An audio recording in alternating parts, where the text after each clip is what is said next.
Well, I was wondering, we kind of in the weeds and very important specific stuff with the non-competes and non-solicits. On a more general basis, at will, I know Oklahoma is an at-will state, and if you just talk to people, they say what I said earlier, I can fire anybody for any reason, so the heck with them. Can you talk about that a little bit? Absolutely. Another very common misconception out there. All 50 states subscribe to the principle of at-will employment. First of all, I typically have someone call me up and say, well, I can fire anybody, we're right to work state. It's not right to work, it is employment at will. But those two terms, even though they're not the same, are used interchangeably a lot.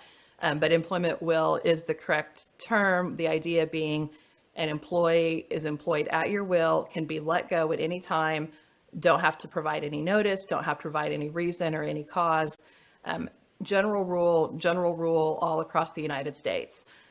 The exception to employment at will is a lot of federal and state laws, such as Title VII being the most common. I won't discriminate on the basis of race, gender, national origin, religion. You also have, Pregnancy Discrimination Act, the Age Discrimination and Employment Act, the Americans with Disabilities Act, whole plethora of other similar federal laws and state laws, and again, a lot of times local laws as well, that prohibit termination for certain reasons or retaliation for certain reasons. Those are all exceptions to employment at will, to where if someone is let go, they may claim, I was let go because I'm over 40. Well, that's a protected class under the Age Discrimination and Employment Act. So you may be able to fire them for any reason, but you can't fire them because they're over 40, because you're discriminating against them on the basis of their age. So those are all exceptions to employment at will.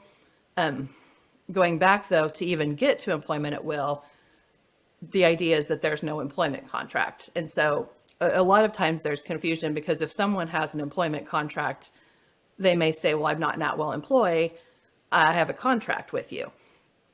An employment contract that is not employment at will is an employment contract for a specified term, for a period of time.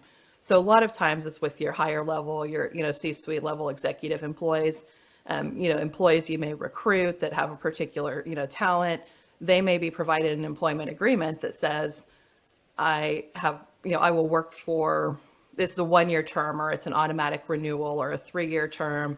And a lot of times there's a severance provision in there or something, because someone came from another company and so they want some guarantees. You're not going to fire them next week, or you're not going to sell the company and they're out of job in a year.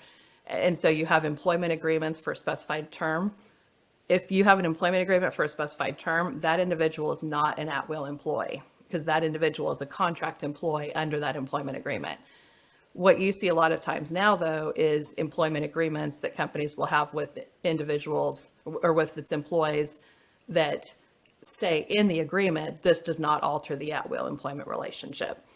So that's the reason that language is important, because if the employees have a contract for a period of term, or for a term or a particular period of time, they're not considered at-will employees. So you want to make sure that you're not putting anything out there to your employees that make them think they have guaranteed employment for a period of time. So that can come in the form of, this is you'll be paid this much per year. In the offer letter, I'll see, you'll be paid this much per year.